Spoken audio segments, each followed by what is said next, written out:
we want to close with another discussion that builds on what we've been talking about. Of course, the immigration part of the discussion is about the topics in the news that drive our lives, that drive our decisions as voters, that drive where we live, how we work, with whom we work, how we choose to move through our communities as residents and citizens and migrants. We also choose these topics every year because they inform the work that we're doing here at Wallace House and the areas of journalism that we are working to sustain as we think about how we keep the Knight-Wallace Fellowship relevant and responsive to our industry as it continues to face great pressure and disruption, and as our country continues to face great pressure and disruption. So you heard Mazen talk about the loss of local news across the country, here in Michigan, in the Great Lakes. And this is a topic that we've been thinking about for many years. And when Charles, over the 30 years that Charles built this fellowship, and those of you who are alumni of the program here with us today know this, the goal of this fellowship is to bring people together from a wide range of journalism backgrounds with different areas of focus, working at the local, regional, national, and international level to create and sustain a vibrant, viable journalism ecosystem to sustain information for our communities.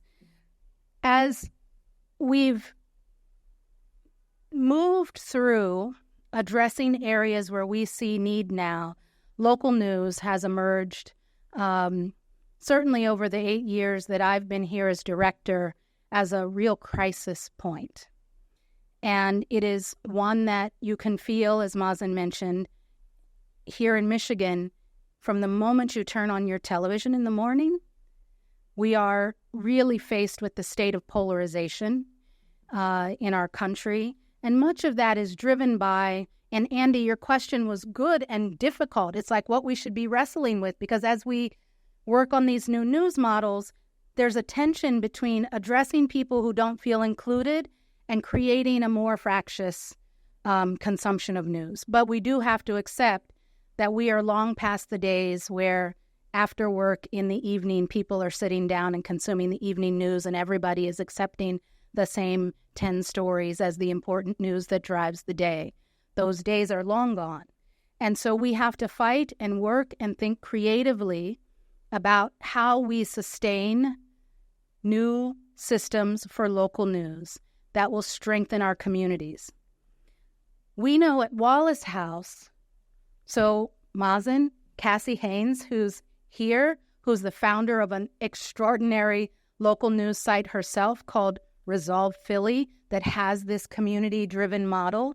Zahra Nader, who's here as an entrepreneur who founded Zan Times to focus on the needs of Afghan women. Every year we have entrepreneurs who are doing very, very brave things in journalism coming to our fellowship at this same kind of nexus that Mazen was in when he came here, where they've started something, they had an idea, and they're not really sure how to continue. And we've been talking for years about how to address that. And as you know, Andy and others, we happen to be based at a university with a world-class business school. Our fellows take courses in the business school all the time. I took entrepreneurship courses when I came here out of an entrepreneurship experience. We have an entrepreneurship program in engineering, and we have a lot of resources that our fellows can use. They often come somewhat scared of them, but they're here as resources for them, and we know that we can do a better job of forming a very intentional system to partner with our experts at the university to create and sustain news entrepreneurs to do things like Mazen and Cassie and Zahra and others are doing. So we've been talking to philanthropists who are engaged in news, and oftentimes we run into a wall when people say, well, but journalism isn't part of our portfolio. We don't support journalism. And we've learned over time to keep talking. And I've learned to say, do you support democracy? And they say yes. And I say, then you support journalism. Let's have coffee. And so right now I would like to invite up some special guests in this row here because we have an announcement to make about the future of the Knight-Wallace Fellowships. Kalia, Hugh, Doug, Lynn.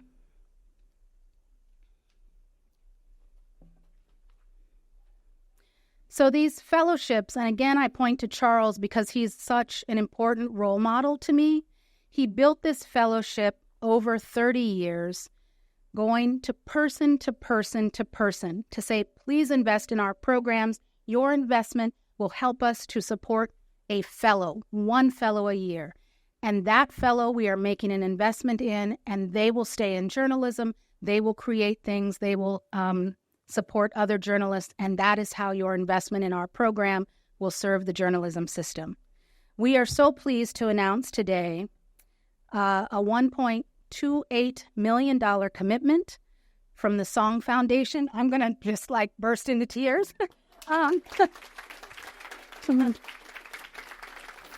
From the Song Foundation and the Joyce Foundation to help us create here.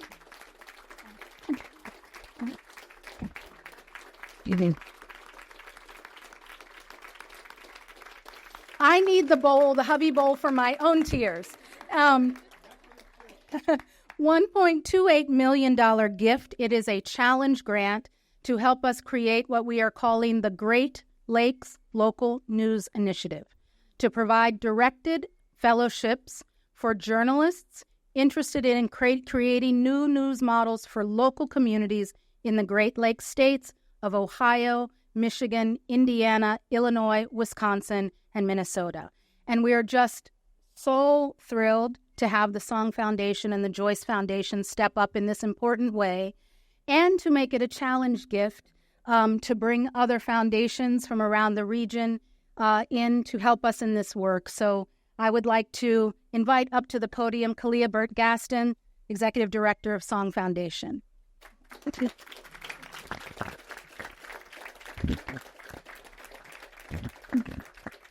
Hello, everyone. It's a pleasure to be here tonight. As I really thought about this lecture, I remember one of my earliest memories with my father was sitting on his lap and reading the newspaper every evening.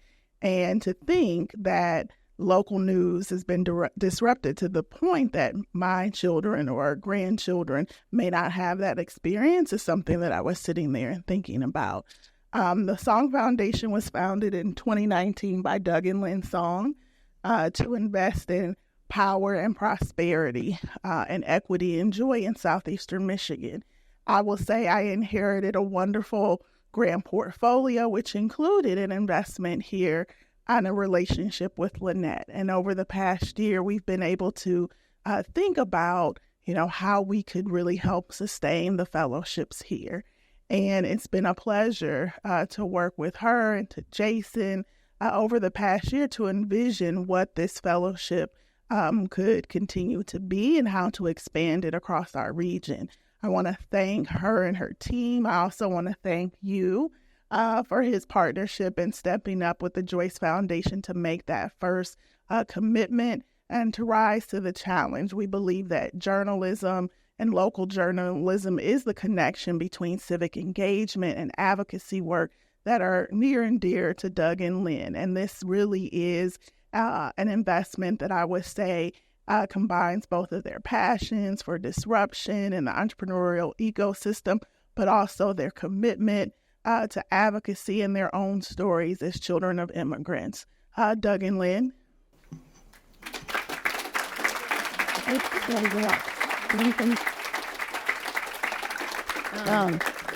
I am so moved by the lecture today. My parents were refugees from Vietnam and Laos. Began life here in the Midwest. I was born in OSU Hospital, so which limits my political career in the state of Michigan, despite being a U of M grad. So in 1979, Jimmy Carter actually doubled the number of refugees despite American political opinion being against admitting more boat people. 300,000 Southeast Asians had already landed on American shores, including my parents. And this country was in stasis and was trying to see, so do you follow political opinion? Will Jimmy Carter be reelected? Or do you do the right thing? He did the right thing. So that's the Refugee Act of 1980. That's why we have an Office of Refugee Resettlement that has brought refugees from around the world. One of my degrees here is as an MSW, and I've continued that work in advocating for refugees and immigrants in honor of my parents. And I hope this work that continues in our community in journalism is able to share these daily struggles of your neighbors, of children of immigrants like myself and Doug, where you may have already known us in this community. We met as line cooks at a Chinese Korean bakery here in town. So we probably made you bibimbap at some point. But those are the stories of struggle and survival. It shouldn't be the stories of success as your local council member or a titan of industry. It should be of the folks that you live next door to, who send their kids to the same schools and have the same ambitions and hopes. So thank you so much for doing the work, journalists, for collecting these stories.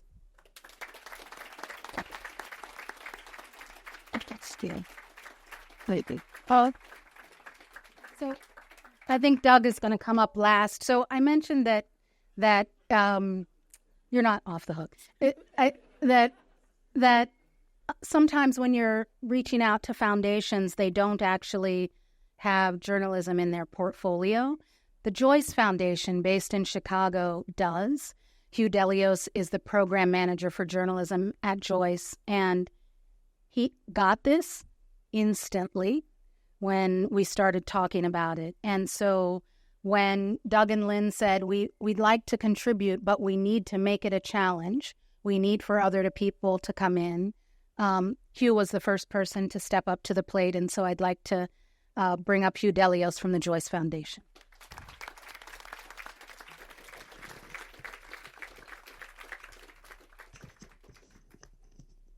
Thanks, everybody.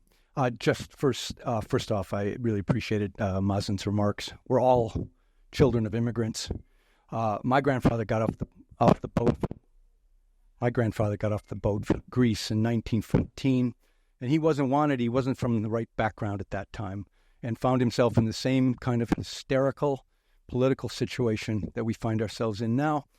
And in 1920, they essentially shut down immigration in this country and imposed quotas, and really didn't get it back on track until the 1960s. We keep torturing ourselves with these same issues, and we keep torturing ourselves with these same issues.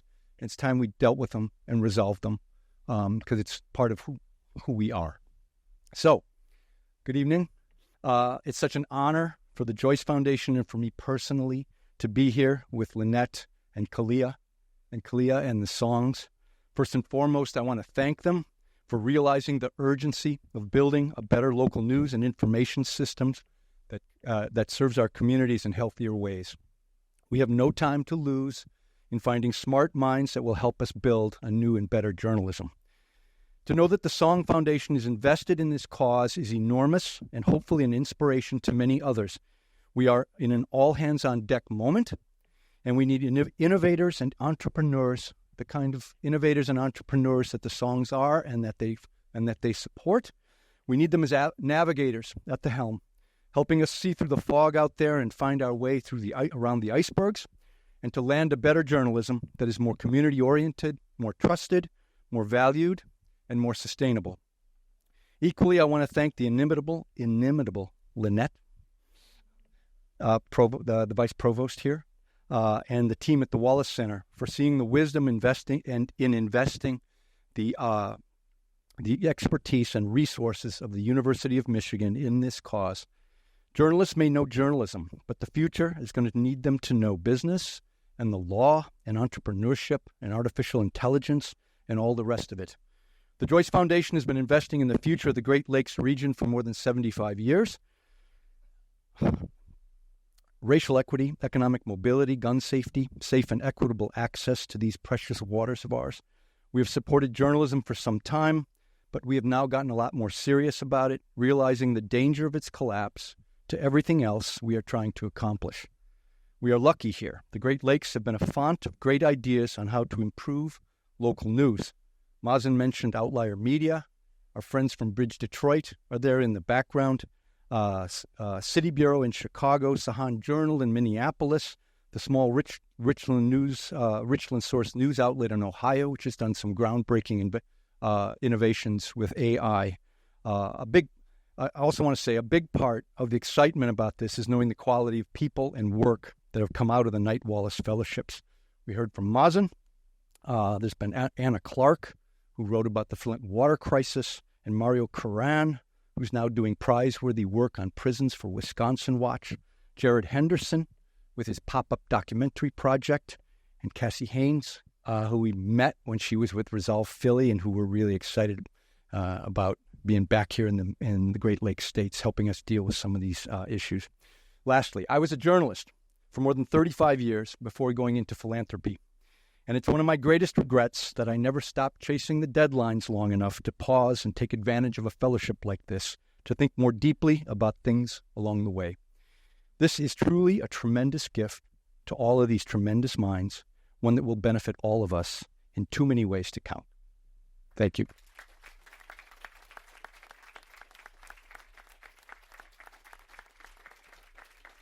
So I want to invite up Doug last because Doug serves on our Wallace House Advisory Board. I know you're really trying not to. I really some heads of organizations, their board is a kind of source of strain. I love my board, and it is such an eclectic group of people. And they bring such a range of ideas and push me in ways that I need to be pushed and help me think about things and get my sort of head up out of my office upstairs and to get me thinking boldly. And so, Doug, I just want to thank you for your presence and give you a few moments. All right. Thank you, Lynette. All right. Thank you, Lynette. And thank you, all of you, especially this incoming class of new fellows. Again, I've been part of the Wallace board for a couple years now, and my first involvement with Wallace was actually in its first mission, really to protect journalists, right, with the asylum that we had in our sanctuary city for Emilio Gutierrez, right, a Mexican journalist who was finally has asylum.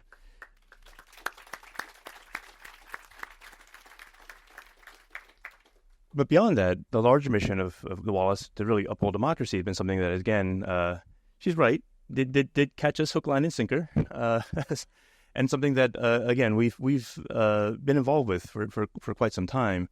We're proud to have invested in a number of other emerging journalism platforms, as well as supporting some long-running ones here as well.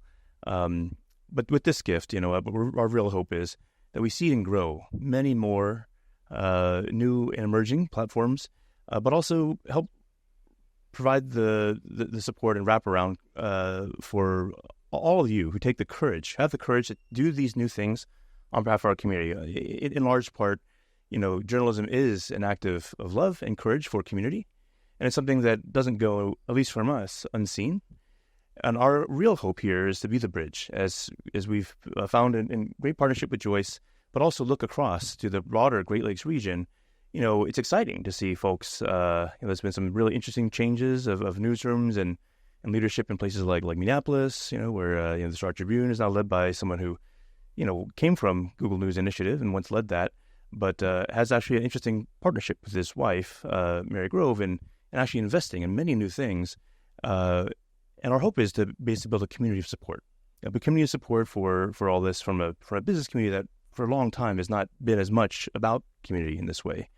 And so I just want to thank Wallace for the Wallace House and all the staff, leadership, and the board for all the opportunities we've had to help come in and be part of this community in a way that, again, we're here to serve.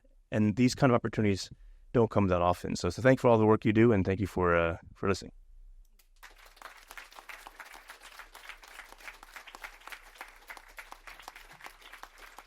So with that, I hope that this was a nourishing 90 minutes in your life and in your week, that we gave you some things to think about, to be inspired by, to come and email me, call me because you want to participate. And, you know, Mazen, one of the things that has really animated my work around the Great Lakes region is that when I go to journalism conferences, the one thing that I notice is that the entrepreneurs in New York know the entrepreneurs in Baltimore, know the entrepreneurs in Washington, D.C., and they know the entrepreneurs in Boston. And because they all know one another, they all know the philanthropists who are funding their organizations, and there's a feedback loop of support. And when I go to those same conferences and I see, as Hugh mentioned, some of the great work here, the entrepreneurs in Cleveland don't necessarily know the entrepreneurs in Chicago, don't necessarily know and work with the entrepreneurs in Minneapolis and Detroit. And what we want to do with this gift and through the fellowship, because this fellowship has such a strong history of creating really loyal networks, as you can see from all of our alumni who are here with us, is that when you come back 10 years from now, there will be a vibrant local news ecosystem in our Great Lakes states with journalists doing groundbreaking things fostered by what we can offer them here at Wallace House and the University of Michigan. So I invite you all to stay for the reception. I invite you to follow our events through the year. Our next public event is October 23rd. We have an event with social science and journalists. Weeks before the election, we have Brett Stevens, Lydia Polgreen, Maria Elena Salinas, and our own Stephen Henderson coming for a conversation with Vince Hutchings out of our Institute for Social Research, talking about what they see in the days before the election. So we hope to see you there, and thank you so much for your time.